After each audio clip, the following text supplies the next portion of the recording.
Guys इस video में Nifty PSU bank को डिस्कस करने वाले हैं क्योंकि निफ्टी पीएसयू बैंक मेरे को काफी बुलिश लग रहा है काफी लॉन्ग टाइम से, स्पेशली कोविड के टाइम से जब ये 1000 के लेवल के आसपास ट्रेड करता था तब से हम इसके अंदर में बुलिश हैं। निफ्टी मेटल की तरह है। अब पुरानी अगर रिकॉर्डिंग देखेंगे, पुरानी क्लासेस देखेंगे 2020 की, तो वहां से ही इसमें बता रखा है कि Nifty metal Nifty PSU bank दोनों के दोनों बहुत ऊपर जाने वाले।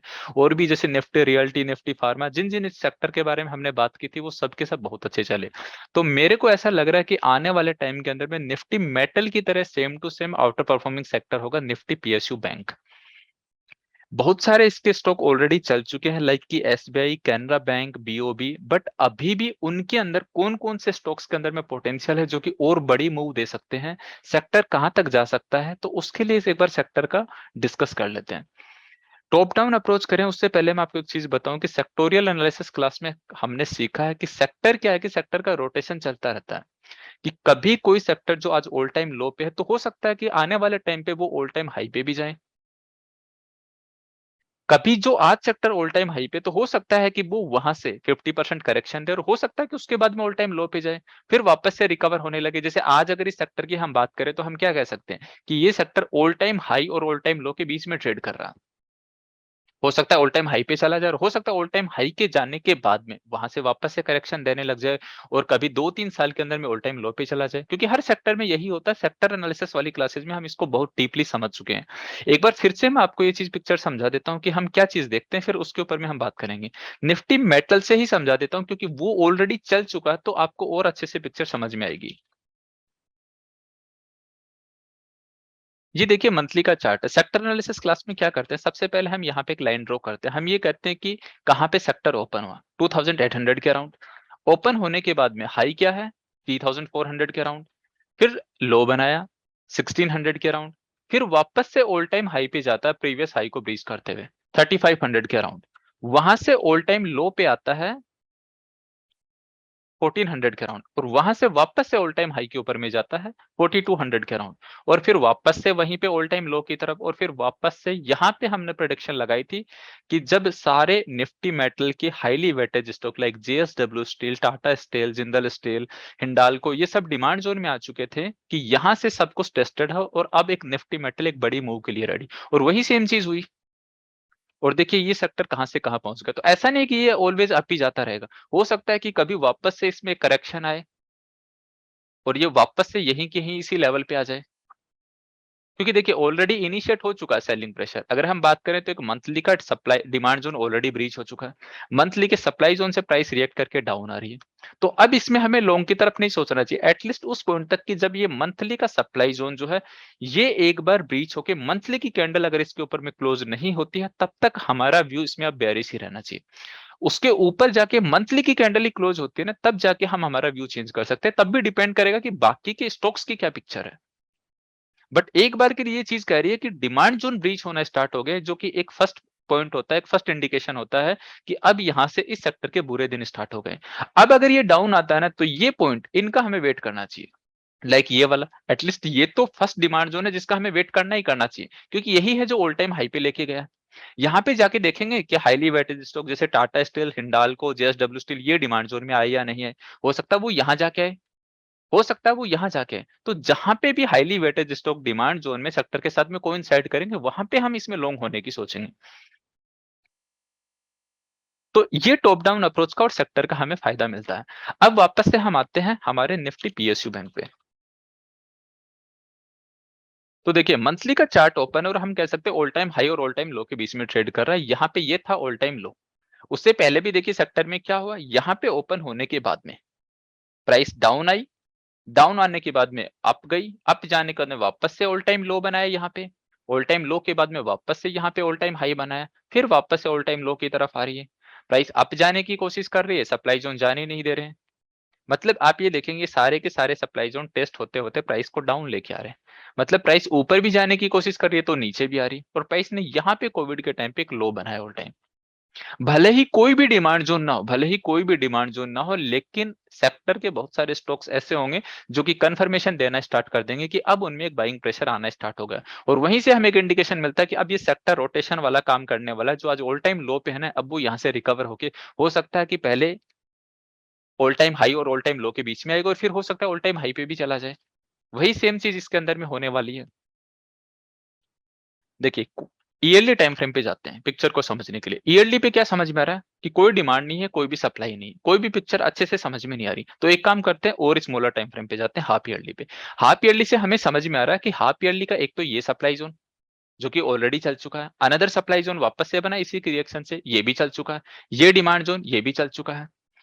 अब इस वाले सप्लाई जोन ने प्राइस को रोक के रखा और बैक टू बैक 2-3 यहाँ पे देखेंगे 2-3 कैंडल जो है वहीं की वहीं घुमा रही है। और इस स्मॉलर टाइम फ्रेम पे जाते हैं क्वार्टरली पे। क्वार्टरली पे देखिए क्या पिक्चर समझ में आ रही है, वही सारे के सारे सप्लाई जोन,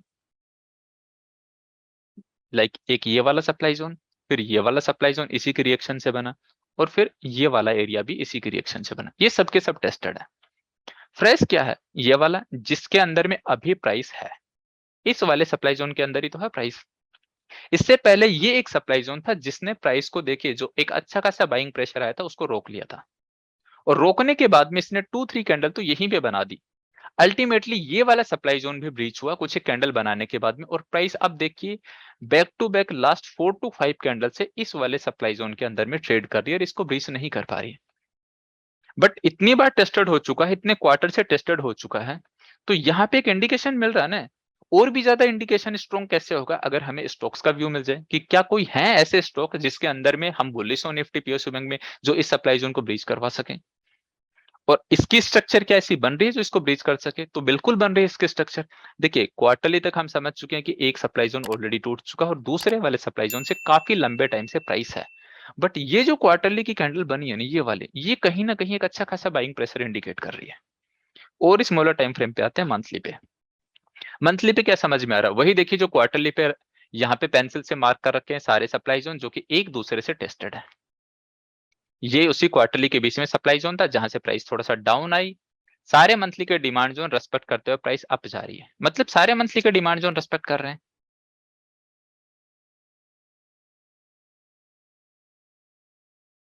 अभी है प्राइस यहाँ पे, मंथली की सेकेंड कैंडल है यहाँ पे।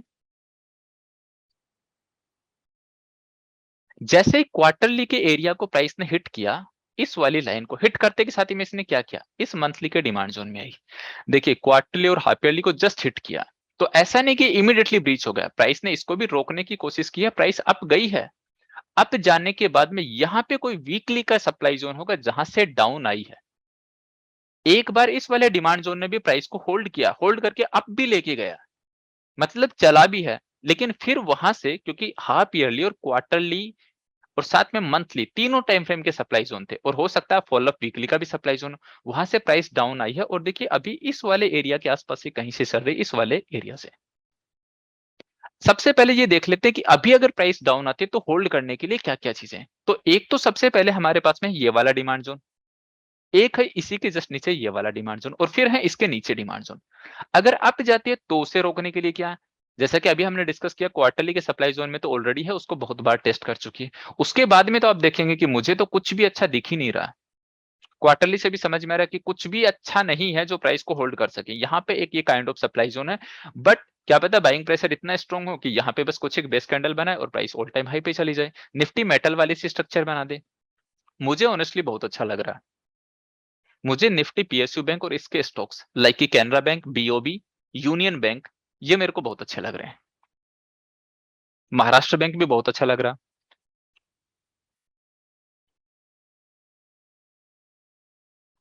इस मंथली वाले डिमांड जोन को मार्क करते हैं, proximal line and distal line. इसके नीचे कौन सा है, ये वाला एरिया, इसको मार्क कर लेते हैं क्योंकि ये भी तो फ्रेश है, क्योंकि इस वाली रेड कैंडल ने प्रॉपर्ली इसको टच नहीं किया।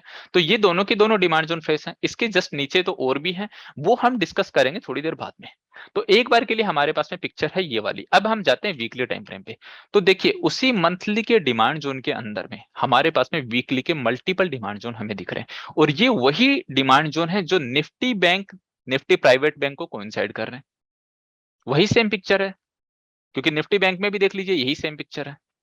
करंट मार्केट प्राइस की अगर मैं बात करूं, अगर ये यहां से नीचे आता भी है तो हमारे पास में होल्ड करने के लिए कुछ है। और भी वहां पे हमारा व्यू स्ट्रॉन्ग कैसे हो रहा है, क्योंकि मार्केट का भी सपोर्ट मिल जाएगा। Nifty, Nifty bank, Nifty private bank, Nifty financial services, इनमें भी हमने कुछ इसी टाइप के वीकली के ऊपर में डिमांड जोन दिखे हैं। तो कहीं ना कहीं व्यू को और स्ट्रॉन्ग बना रहे हैं। तो मतलब प्राइस अगर डाउन आती है तो होल्ड करने के लिए कुछ ना कुछ है। वहीं पे डेली पे भी आप देखेंगे, डेली पे भी अच्छा डिमांड जोन है, मतलब डेली, वीकली, मंथली, ये तो मतलब हर टाइम फ्रेम को कोइंसाइड कर रहा है ये वाला एरिया तो। और उस वीकली के अंदर में और भी मल्टीपल डिमांड जोन है हमारे पास में। तो मतलब डाउन साइड में आने के बाद में हमारे पास में कोइंसाइड करने के लिए काफी अच्छे एरिया है। एक बार के लिए मैं आपको निफ्टी बैंक की स्ट्रक्चर दिखाता हूँ। देखिए जो इसमें स्ट्रक्चर है वही तो है निफ्टी बैंक की, जो अभी हमने रिसेंटली डिस्कस की थी एक वीडियो के अंदर में, वही तो स्ट्रक्चर है।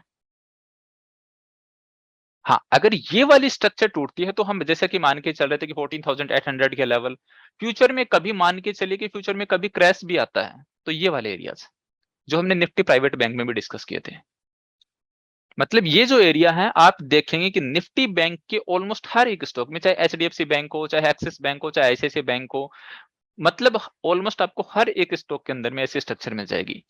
चाहे निफ्टी प्राइवेट बैंक को देख लीजिए, ये उस टाइम के लिए है ये एरिया जब हमें मार्केट में वापस से कभी भी फ्यूचर में 2 साल, 5 साल, 10 साल बाद में कभी भी एक वापस से क्रैश आता है 2020 वाला, तो ये वो एरिया होंगे जो प्राइस को होल्ड करेंगे, जहां पे मल्टीपल सेक्टर कोइंसाइड करेंगे, मल्टीपल स्टॉक्स कोइंसाइड करेंगे। ये पिक्चर को बस हम इसलिए देख रहे हैं ताकि एक बड़ी पिक्चर हमें हमेशा याद रहे कि मार्केट क्रैश भी हो रहा है तो एक कॉन्फिडेंस है कि फाइनली जिस एरिया का हम इतने लॉन्ग टाइम से वेट कर रहे थे उस एरिया के अंदर में आ चुकी है। ऐसा नहीं कि ये पिक्चर बन चुके तो इसमें प्राइस अभी की अभी आएगी और इस टेंशन में हम करंट प्राइस पे या फिर उसके आसपास के लेवल पे कुछ ना करें, ऐसा कुछ भी नहीं है। जो अभी लेवल बन रहे हैं, जो भी नया लेवल बन रहे हैं, उन सबको हम इक्वल वेटेज देंगे ना, कि हाँ ये एरिया है, ट्रेड करने वाला है, स्टॉक कोइंसाइड कर रहे हैं तो डेफिनेटली हम ट्रेड करेंगे उसके अंदर में। ये पिक्चर बनने का ये मतलब बिल्कुल भी नहीं है कि हम बस सिर्फ और सिर्फ हाथ पे हाथ रख के इस एरिया का वेट कर रहे हैं। ये तो उस टाइम के लिए है कि मतलब मार्केट में कितना भी ज्यादा क्रैश क्यों ना आए, हम हमेशा पॉजिटिव रहें, पॉजिटिव माइंडसेट बना रहे, कि अल्टीमेटली ये ही तो वह एरिया है जिनका हम इतने लंबे टाइम से वेट कर रहे थे। और साथ में इस पिक्चर को डिस्कस करने का एक रीजन और है, जो कि अभी मैं निफ्टी पीएसयू बैंक पे जाके ही मैं बताऊंगा आपको। तो हमने देखा निफ्टी बैंक के अंदर में ये वाली स्ट्रक्चर जो कि निफ्टी पीएसयू बैंक से कोइंसाइड कर रही है, निफ्टी प्राइवेट बैंक से भी कोइंसाइड कर रही है। वापस से आते हैं निफ्टी पीएसयू बैंक पे। देखिए सेम वीकली की स्ट्रक्चर है, मंथली से कोइंसाइड कर रही है। अनदर मंथली का डिमांड जो जो नीचे वाला है, नीचे वाले के अंदर में हमारे पास में मल्टीपल एरियाज हैं। अब देखिए ये वाली पिक्चर, एक तो ये वाला एरिया और एक ये वाला एरिया। मल्टीपल टाइम हमने डिस्कस किया है निफ्टी पीएसयू बैंक को, जब जब भी डिस्कस किया, अगेन इसीलिए डिस्कस कर रहा हूं कि नए ट्रेडर जो हैं वो भी जान जाए इस पिक्चर को।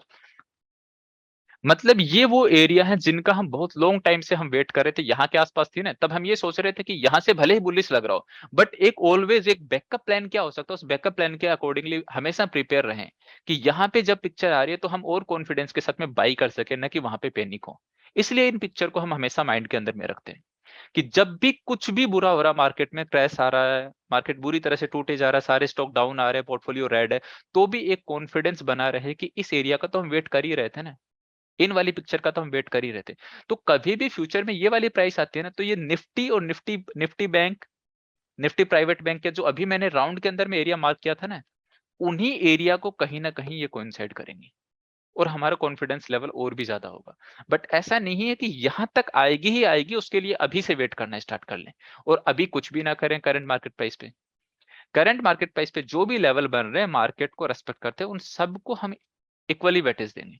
लाइक कि ये वाला एरिया है, इसके जस्ट नीचे वाला एरिया है, इनको हम इक्वल वेटेज देंगे और उनके ऊपर में हम ट्रेड करेंगे। मेरे अकॉर्डिंगली इस एरिया में भी कोई प्रॉब्लम नहीं। तो जब जब आपको अपॉर्चुनिटी मिले इस एरिया के अंदर में, चाहे इससे नीचे वाले एरिया के अंदर में, वहां पे आप बाई कीजिए। कहने का मतलब ये है कि हर एक डिप के ऊपर में निफ्टी पीएसयू बैंक को बाई किया जा सकता है, यहां से बहुत अच्छा बुलिश लग रहा है। चाहे वो ये लेवल हो, चाहे थोड़ा सा और नीचे आने दे, आप इस लेवल के आसपास में आने दे, इस लेवल के आसपास में आने दे, लेकिन इन सभी लेवल के ऊपर में बाई करें निफ्टी पीएसयू बैंक को। आने वाले टाइम के अंदर में हो सकता है कि दूसरा निफ्टी मेटल ये बन जाए। ये कुछ एक ट्रेंड लाइन है जो कि बस एक कहीं ना कहीं और हमारी पिक्चर को क्लियर करती है। जैसे कि ट्रेंड लाइन हम ड्रॉ करते हैं ना, कि tested demand zone, tested supply zone, को रेस्पेक्ट करते हैं, सारे पॉइंट को मिलाते हैं कि प्राइस जो है कंटिन्यूसली हायर हाइज बना रही है, तो अगला हाई कौन सा हो सकता है, और अगर प्राइस ऊपर जा रही है तो कौन से वाले सप्लाई जोन से वापस से एक रेजिस्टेंस की तरह रिएक्ट कर सकती है। तो इसलिए बस ये लाइनें ड्रॉ करते हैं कि यहाँ पे जाएगी तो हो सकता है फोर्थ टाइम वापस से रिएक्ट कर जाए। ये एक राउंड सर्किल हम यहाँ पे और ड्रॉ कर दें, एक बार के लिए प्राइस रोके और थोड़ा सा करेक्शन हो रहा है प्राइस के अंदर में, तो बस इसीलिए बनाते हैं। ये वाली क्यों बनाई कि यही वो पॉइंट है जिसने ट्रेंड लाइन के ऊपर में जाके क्लोजिंग दी और हायर हाइज पैटर्न बनाना स्टार्ट कर दिया, इसलिए ये लाइनें ड्रॉ करते हैं। कहने का मतलब in short Nifty PSU bank काफी बुलिश लग रहा है। यूनियन बैंक को देखें सबसे पहले, महाराष्ट्र बैंक को देखें, BOB Canara bank always over green है। इन स्टॉक्स को अलग वीडियो के अंदर में हम डिस्कस करने वाले हैं, क्योंकि यही वीडियो काफी लॉन्ग हो जाएगा। तो सबसे पहले निफ्टी पीएसयू बैंक को देखें, जब तक उनके ऊपर में वीडियो आता है आप खुद कैनरा बैंक को देखिए, बहुत बड़ा टारगेट है, हो सकता है कि 626 या 726 भी आने वाले टाइम के ऊपर में उसमें देखने को मिले। बीओबी बहुत ज्यादा बुलिश लग रहा है, चाहे महाराष्ट्र बैंक हो चाहे यूनियन बैंक हो, इन सभी को आप देखें। बाकी वीडियो में मैं उनको और अच्छे तरीके से आप लोगों को समझा दूंगा। Okay guys, thank you so much for the watching. See you soon in the next video. Take care, trade well, trade safe and bye.